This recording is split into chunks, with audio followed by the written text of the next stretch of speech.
aquí al final, ¿cómo nos vamos a sacar algo?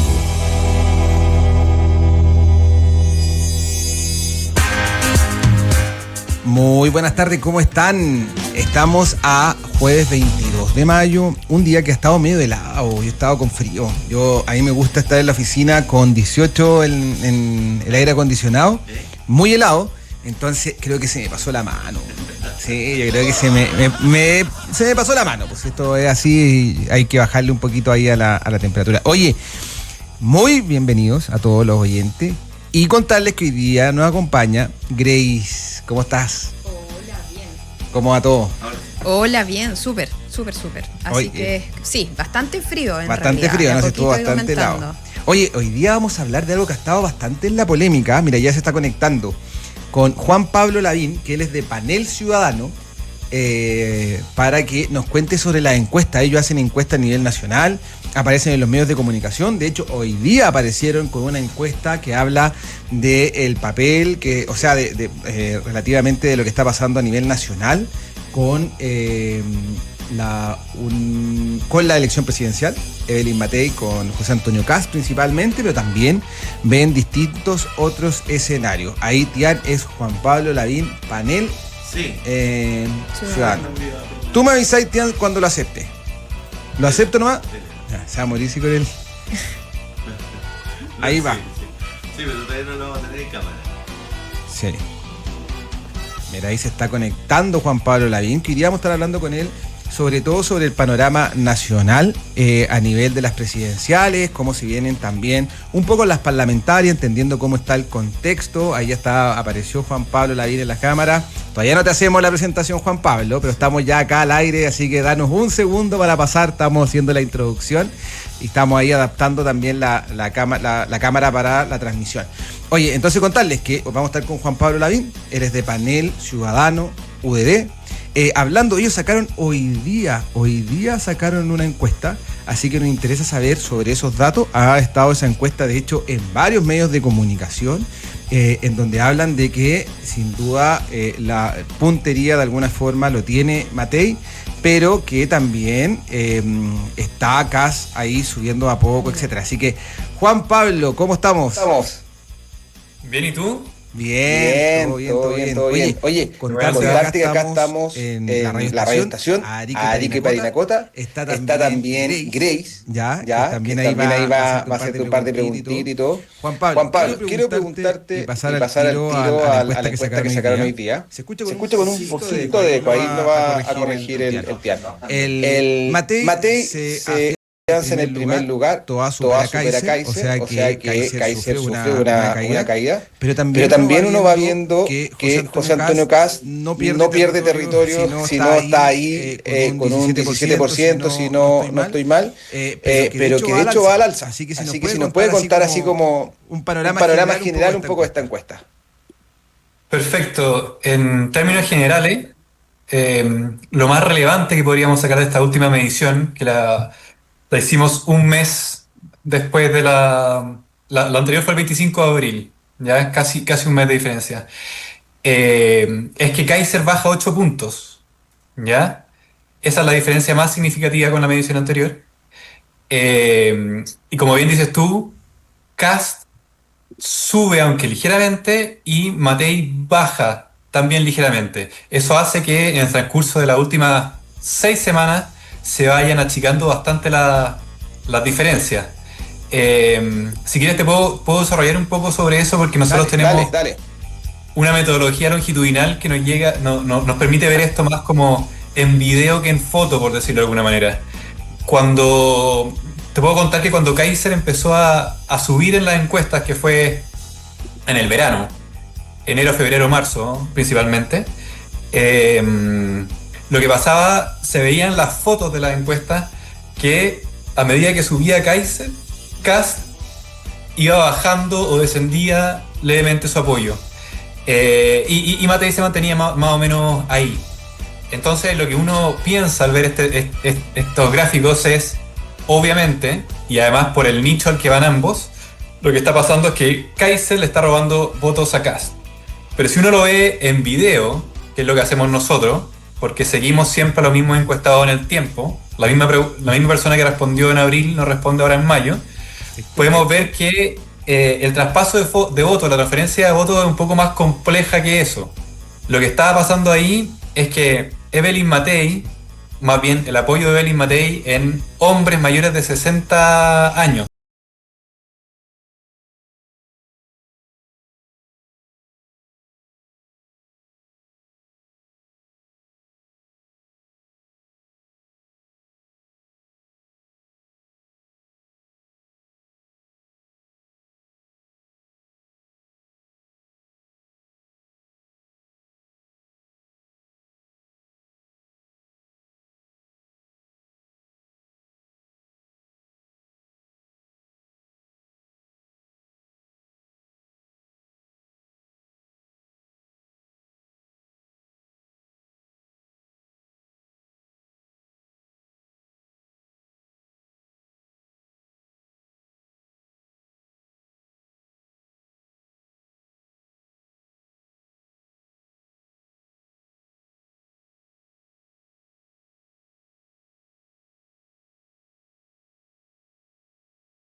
Oye, ¿y cómo está el tema de las mujeres?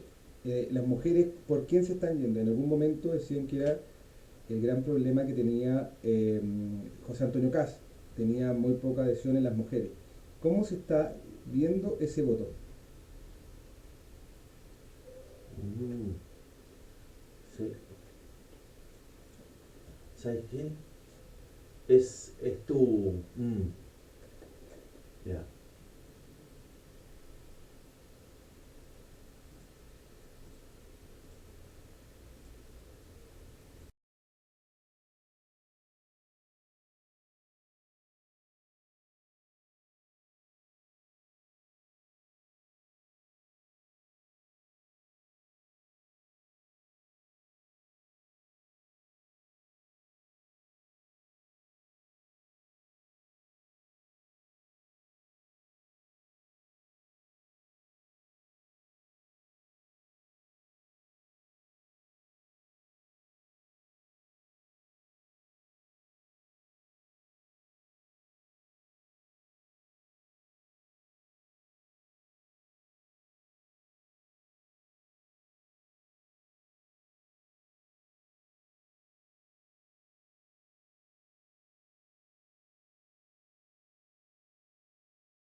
Ha surgido y se ha mantenido en base a redes sociales más que otra cosa, a virales. ¿Por qué no su fortaleza es ahí, en los jóvenes, que son los que más usan las redes sociales? Y bueno, la respuesta va por el lado de que justamente por usar tanto estas redes sociales están bastante acostumbrados a ver este tipo no sé si vocabulario llamarlo, puesta en escena. No sé si te has fijado, Seba, esos virales, cápsulas que hay a veces de Kaiser, que son, no sé, no más de 30 segundos, hablando sobre algún tema, los jóvenes están muy acostumbrados a eso. No los mayores de 40, ni de 50, ni de 60, sobre todo los hombres mayores de 60, esto les parece muy novedoso y muy atrayente, ¿ya? Entonces, siguiendo lo que estábamos hablando sobre las edades, en el caso de Kaiser, ahora ya está bajando, pero cuando llegó a su peak, estaba muy marcado por gente mayor de 60, sobre todo hombres. En el caso de Evelyn Matei, va subiendo su adherencia a medida que aumenta la edad, ¿ya? O sea, también es mayor, marca más en mayores de 60 años. Y el caso de Cast sigue la tendencia contraria. A medida que aumenta la edad, baja el apoyo.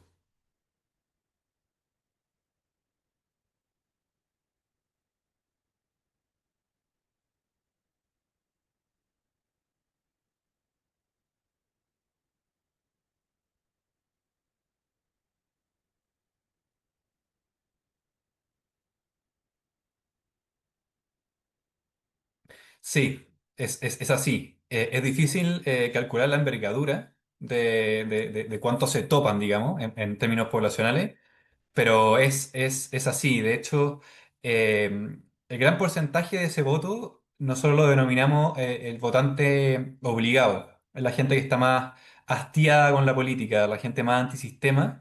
Tiene muchos vasos comunicantes tanto con Kaiser como con Franco Parisi. Eh, y sí, de hecho, cruzando datos uno puede ver gente del PDG que se mueve, se acerca más al Partido Nacional Libertario y tiene mucho que ver con esto que nosotros en nuestra metodología tratamos de desarrollar harto, que es el tipo de votante. Recordemos que esta va a ser la primera elección presidencial con voto obligatorio. Estábamos acostumbrados a votaciones de 7,5 millones y vamos a pasar a una probablemente de 13 millones. Entonces, esos votos, esos 5,5 millones de votos, que son los más difíciles de hecho de representar en la encuesta, son los que además, al estar más desconectados, son los que se deciden al final, por lo mismo los más volátiles. Eso de hecho me quiero anclar con eso para explicar que si bien Kast se está acercando bastante a Matei, la base de Matei está mucho más consolidada porque tiene mayor porcentaje de votantes habituales. Los votantes habituales, los que votaban habitualmente, básicamente. Perdón, que aquí me están llamando y me desconcentran. Eh, los que votaban habitualmente votan por ideología, por convicción. Entonces, su voto es un poco más difícil de desarmar, por decirlo de alguna manera. En el caso de los votantes obligados, votan mucho más por pulsión, por la contingencia, lo que está pasando. Pueden cambiar de voto la misma semana de la votación incluso. Por lo tanto, si uno hace ese cruce, puede ver que el que tiene el votante habitual tiene un voto un poquito más sólido que el otro.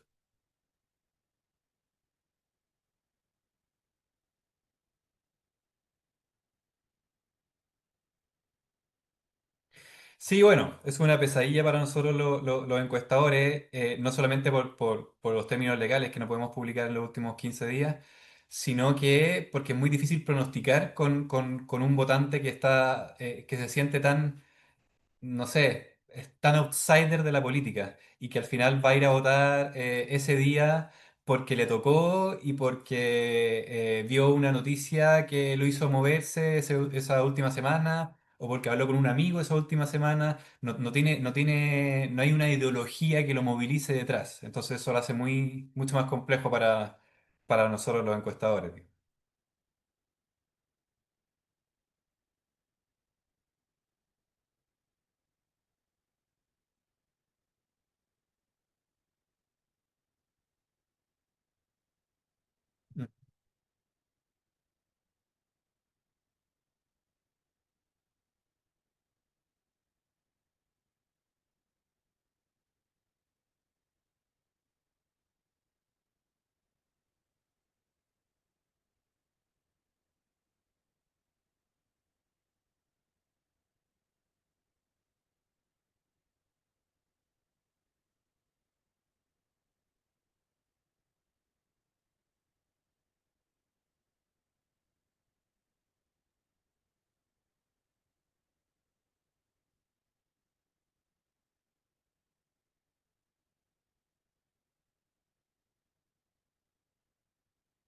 Bueno, un poco de todas las anteriores, ¿eh? Pero es determinante considerar que cuando uno mide las segundas vueltas, eh, de hecho te voy a contar lo que pasó en 2021. Antes de que terminara, en fondo, no sé, principios de noviembre de 2021, antes de la elección de primera vuelta, si nosotros medíamos la segunda vuelta, Kast y Boric estaban prácticamente empatados. Después lo medimos al día siguiente de terminar la primera vuelta y ya le sacó los 10 puntos que le sacó al final, digamos. En el fondo, a lo que quiero ir con esto es que independiente, no es que después Boric, el presidente Boric se centró y Kast, no sé, tuvo unas malas declaraciones, solamente al día siguiente, ya por el hecho de la gente ver un escenario real, dicotómico, ya la encuesta cambia radicalmente. Entonces es engañoso medir segundas vueltas porque a los encuestados les cuesta mucho posicionarse en un escenario real donde solamente hay dos candidatos. ¿Ya? Recordemos que en una segunda vuelta la mayoría vota en contra más que a favor. Entonces es eso de, en el fondo tener por decirlo de alguna manera, para hacerlo lo más gráfico posible, un villano, la gente, esa es la segunda vuelta, está votando contra un villano para la mayoría de la gente. Entonces, posicionarse ahí es muy difícil. Y por eso, por ejemplo, acá tiene un 30%, si lo suman no sabe ninguno, tiene casi un 40% de gente que no da ninguna preferencia por los dos. Por lo mismo, como es un 40, hay de todo. Obviamente la mayor concentración ahí es de centro izquierda, gente que hubiera votado por un candidato de centro izquierda, y uno tendería a pensar que cuando uno empieza a desgranar eso, o sea, hace el escenario real, la mayor parte de esa votación tendría que ceder a Belín Matei, por su cercanía más al centro. Pero, como te digo, hay que ver las hipotéticas segundas vueltas con mucho cuidado porque para la gente es muy difícil posicionarse ahí.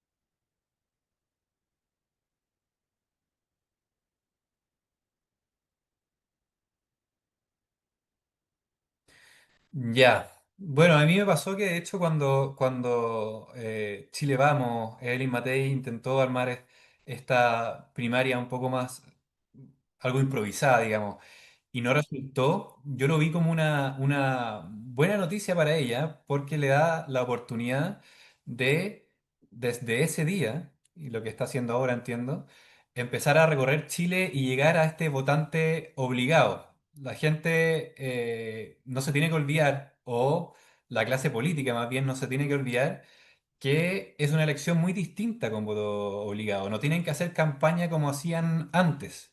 Estamos hablando de un padrón de 13 millones y gente que, si bien todo ahora está pasando a ser digital, porque es más barato, porque tiene más alcance, etcétera, estamos hablando de electores que no consumen política ni noticias en medios digitales. Tienes que llegar de otras maneras, volver un poco al pasado, a la calle. A Evelyn Matei, en el fondo, ella se tendría que enfocar principalmente en eso, recorrer Chile y llegar al votante obligado. A él le tiene que pasar el mensaje y hay que hablarle a ese público muy en simple, porque no le interesa el trasfondo ideológico detrás, sino que lo que le aprieta el zapato hoy.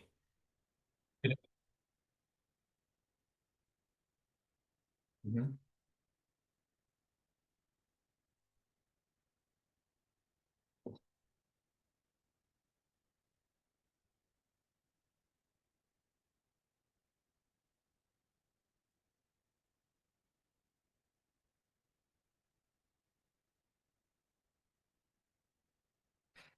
Bueno, tú sabes, Seba, que hacerlo territorial es mucho más lento y mucho más caro, pero con este nuevo votante vas a tener que ser lo suficientemente inteligente en términos de campaña, de estrategia, y focalizar lugares que va a tener que ir efectivamente en terreno. Tú si, por ejemplo, comparas las votaciones del 2021 con las post 2022 y post eso, en el fondo cuando ya pasaste a voto obligatorio, puedes darte cuenta cuáles son las comunas y sectores donde había mayor abstención y por lo tanto donde hoy están concentrados los votantes obligados. Y ahí es donde tienes que ir en terreno.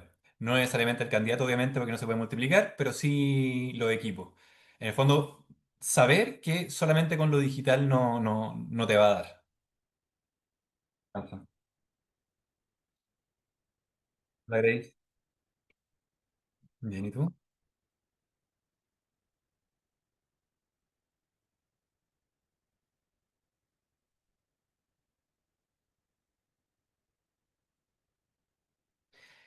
Yo creo que sí, como imagen. No es que la sociedad chilena esté enterado de lo que hace Bukele en el día a día, ni Milei tampoco. Pero la imagen de ellos, la imagen que evocan, sí atrae mucho al votante chileno porque tienen que ver con dos cosas. Uno, que son, bueno, son los problemas principales en Chile. Uno, la delincuencia, por cierto, en el caso de Bukele y en el caso de Milei tiene un poco más que ver con economía mezclado con corrupción, que está muy en boga hoy en día.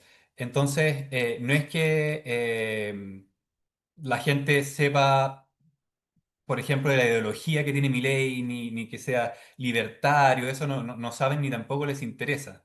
Sí les gusta cuando lo ven, por ejemplo, hablar contra la casta, contra la política. Ese tipo de discurso sí de todas maneras atrae al chileno y por eso los vemos en varias encuestas que lideran como los presidentes más queridos en Latinoamérica por los chilenos. ¿La aprobación del presidente afectará esta elección, dices tú? Ujú.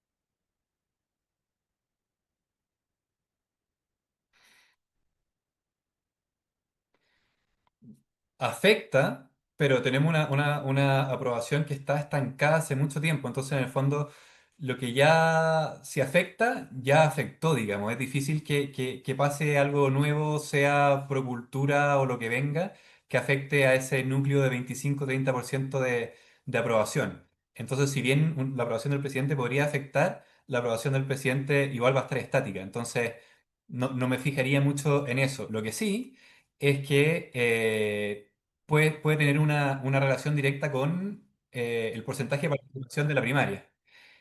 Y una primaria con...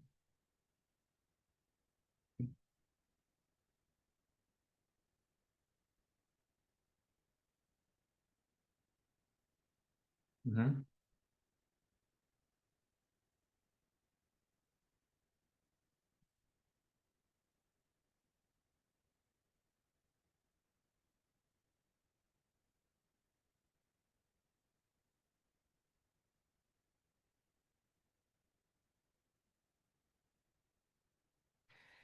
La verdad lo dudo mucho que este tipo de votante llegue a hilar a ese nivel.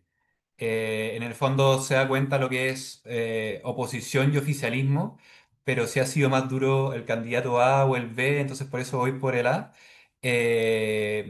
Difícil. En todo caso es algo que hay que investigar, digamos, porque puede ser determinante, efectivamente. Bueno, lo que te quería comentar sobre la primaria es que puede pasar que una primaria con baja participación produzca un escenario en que demuestre este desgaste. Primero contextualicemos que es muy difícil que el oficialismo gane en cualquier parte del mundo y sobre todo en Latinoamérica. A eso uno le suma estos 6 millones, 5 millones y medio de votantes que votan contra algo, ¿ya? Lo demostraron en las elecciones pasadas. Entonces tiene dos fenómenos que hacen que la probabilidad de que alguien del oficialismo salga presidenta sea muy baja. Pero es tan así que hasta se abre la posibilidad de que ni siquiera pasen a segunda vuelta. Y ese escenario se podría dar si tienen una primaria muy, no sé, desalineada, por decirlo de alguna manera, con una votación escuálida, podría generar mediáticamente, sobre todo, que ya están en el piso y la pelea es Matei Castigo. Mira, el récord de primaria de izquierda fue el 2013 con 2,2 millones. Em, una primaria escuálida para los candidatos que hay hoy en día, que se supone que sería una primaria competitiva, sería bajo el millón y medio.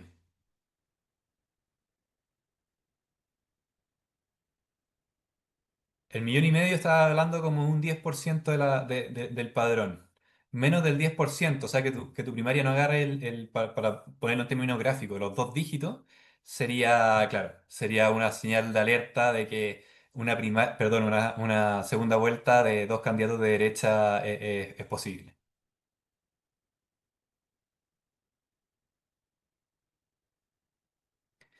Sí, la verdad que sí, la verdad que sí. Obviamente, como no hay un contrafactual, pase lo que pase, gente que estaba pro primaria puede decir, si estuviéramos en primaria, esto no hubiera pasado, lo que sea.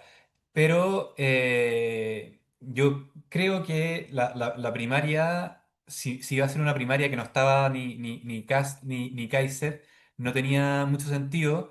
Tienen otro sentido las primarias, que es el posicionamiento y el conocimiento. Evelyn Matei eso no lo necesita para nada, digamos, es conocida en todo Chile hace mucho tiempo. Y, ¿cómo se llama? El fortalecimiento de la izquierda, que se dice que de Chile Vamos a veces se grimía que no se le podía regalar todo este tiempo de franja, de recursos. La izquierda solamente por el hecho de unirse ya va a salir fortalecida sí o sí. No es que si uno le hace un contrapeso va a salir menos fortalecida. Va a salir fortalecida sí o sí. El punto es que si su primaria no alcanza, por ejemplo, los 2 millones, es muy probable que sea leída como una carrera ya muerta por ese lado.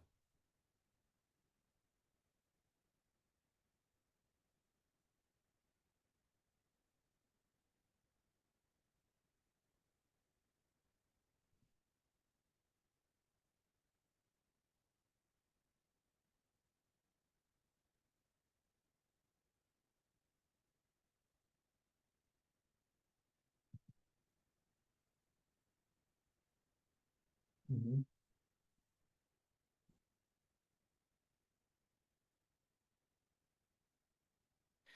Bueno, el Frente Amplio, nosotros nos vamos a a atrever a medir la primaria, que es riesgoso en el sentido de que es muy difícil saber quién efectivamente va a ir a votar. Como te decía antes, el récord fueron 2,2 millones. Por lo tanto, es complejo pronosticarlo. En el caso del Frente Amplio, ellos se han hecho notar por su capacidad de movilización. Entonces, por ejemplo, Gonzalo Vinter, antes de ser proclamado candidato al Frente Amplio, marcaba muy, pero muy poco en la primaria. ¿Ya? Nosotros seguimos siempre con esta misma metodología que vamos preguntándole a la misma gente. Ya por el hecho de ser proclamado subió bastante, casi, de hecho sí, en esa medición tuvo un triple empate con Janet Jara y Carolina Toá. Entonces, si bien en la encuesta que sacamos hoy, que es la lista de todos contra todos, tiene solamente un 7%, en una primaria, por la capacidad de movilización que tiene el Frente Amplio, es un candidato muy, muy, muy complicado. Puede ser que ahora, por todo lo que está pasando con Procultura y el presidente, el más afectado sea él, pero es dudoso porque en el fondo ese tipo de noticias afecta y hasta enfurece a votantes que nunca lo hubieran votado de ninguna manera. ya la propia trinchera hasta la puede movilizar más. Entonces, es súper difícil de predecir qué pasará en esa primaria y al Frente Amplio yo nunca lo daría no sé, por un momento de flaqueza, porque siempre sacan fuerza en las elecciones.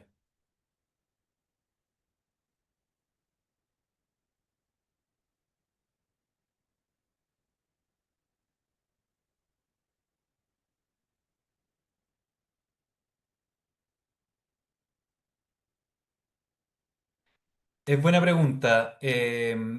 Como son votantes, en gran parte son votantes obligados los que tiene Kaiser, hoy se podrían ir a Cast y en un mes más se podrían ir a París, digamos.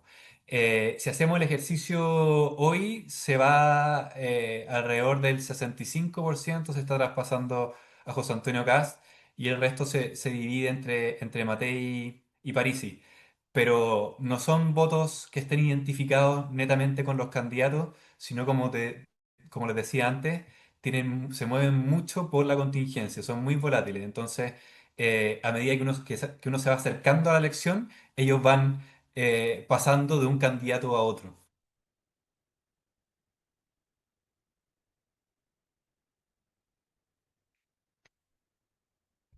Las listas parlamentarias, bueno, la oposición se está farreando la oportunidad clara de llegar a los cuatro séptimos si hubiera ido en lista única. Pero mediciones en sí, no te podría decir porque en el fondo, hasta que no se deciden los candidatos, es muy difícil pronosticar ese tipo de elección.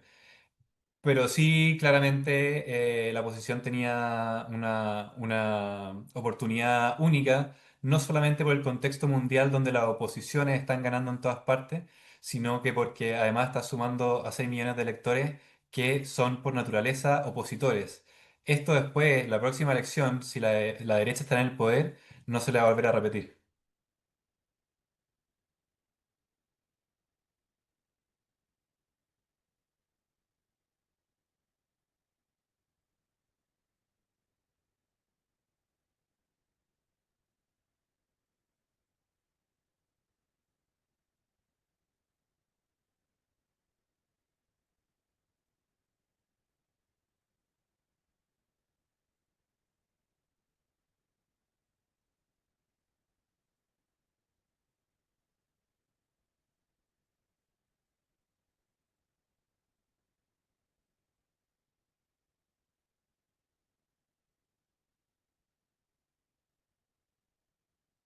Sí, claramente. Hay simulaciones. Yo he visto una simulación que hizo Van Holzer, otra hizo Libertad y Desarrollo, pero distintos think tanks han hecho simulaciones, todo basado, obviamente esto tiene muchos supuestos detrás, pero básicamente el argumento de vamos en dos listas porque así acaparamos más, no es tan cierto en nuestro sistema electoral si uno lo baja a números.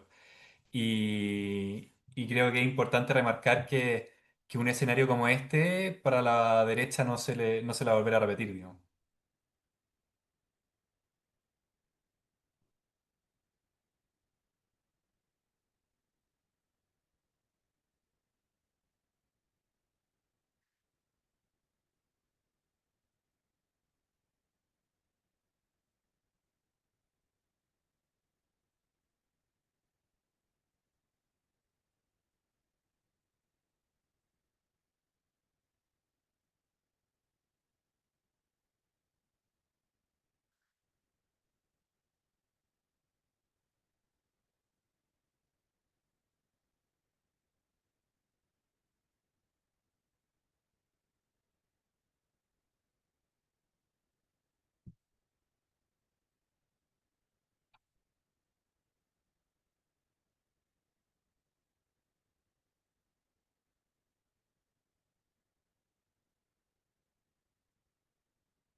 Bueno, hay distintas metodologías, claramente. En el caso nuestro, se hace un muestreo aleatorio de hogares, ¿ya? Para que una muestra sea representativa, lo mejor que se puede hacer, como el gold standard que se dice, es que sea aleatoria. Aleatoria quiere decir que cada persona que vive en el territorio chileno tiene la misma probabilidad de salir elegida, ¿ya? Si eso, tú garantizas eso, que cada persona puede ser elegida con la misma probabilidad, y sacas alrededor de 700 casos, debieras tener un margen de error del orden del 3% en tus estimaciones. El tema es que poder hacer un muestreo aleatorio es complejo, porque por ejemplo, si llamas por teléfono, no puedes obligar a la gente que te conteste y te empieza a contestar gente que puede ser más politiquera o que pueda tender más a un sector que a otro. Y ahí es cuando se te empieza a distorsionar un poco tu muestra y tienes que empezar a balancearla basándote, por ejemplo, en el censo. Tú ves cuántos hombres y mujeres hay por región, cuántos menores de 30 años, cuántos entre 30 y 40, etcétera, y tú vas balanceando para generar una muestra que sea como el espejo de Chile.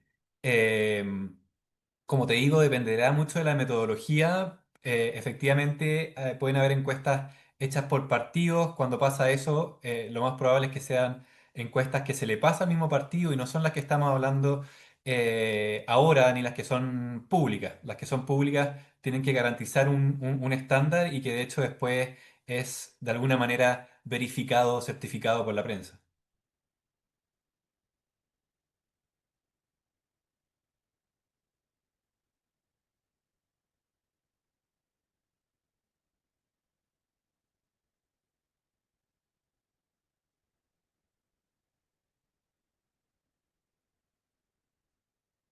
Ujú.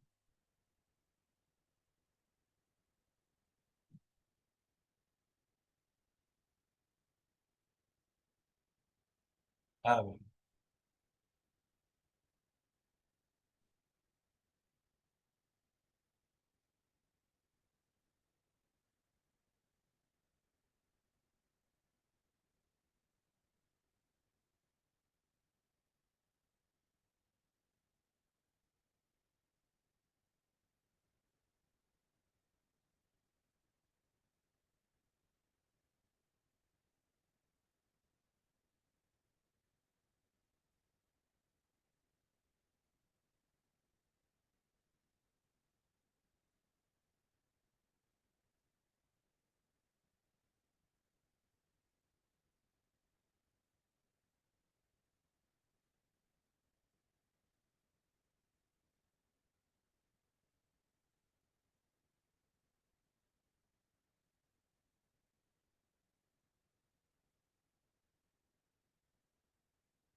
Sí.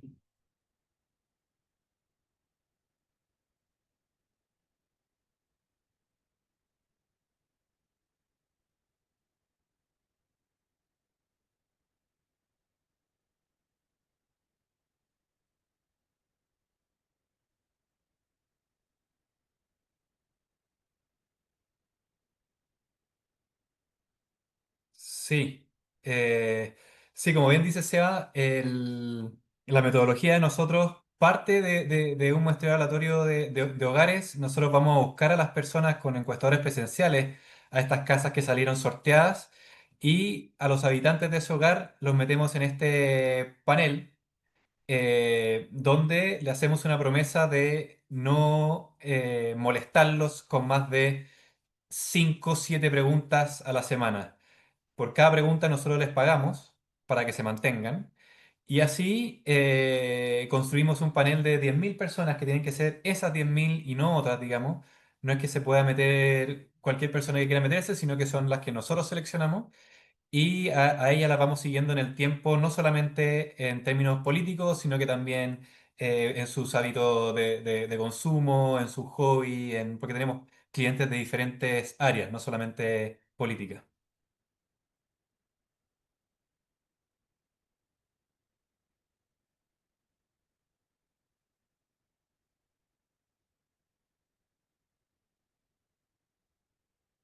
Muchas gracias, Seba. Que estés muy bien. Chao, Grace.